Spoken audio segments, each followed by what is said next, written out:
Repara por un momento na injustiza que sofre un servizo primario como é o Servizo de Axuda ao Fogar.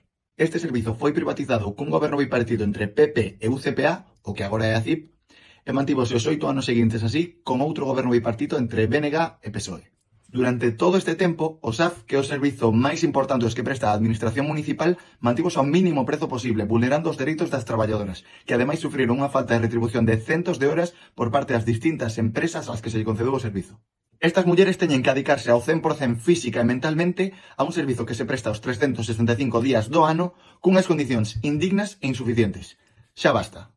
A pesar da eléctrica municipal do aumento do número de horas anuais de prestación deste servizo, concretamente de 55.000 a 90.000 horas, e a reducción das listas de agarda, isto non é para nada suficiente para unha prestación completa e adecuada do servizo. As traballadoras sociais determinan que fan falta 190.000 horas anuais, é dicir, máis do doble das 90.000 licitadas.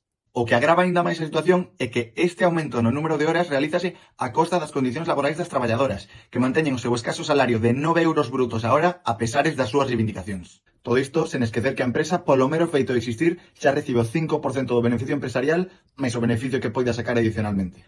Nestes termos de precarización, desde Poderes en Común consideramos chave darlle o poder á clase traballadora e abordamos o problema dende tres cuestións. 1. Municipalización.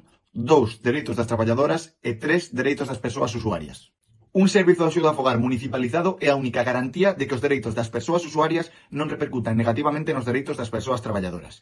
Nós témolo claro, sempre ao carón da clase obreira, sempre coas valentes traballadoras do SAF.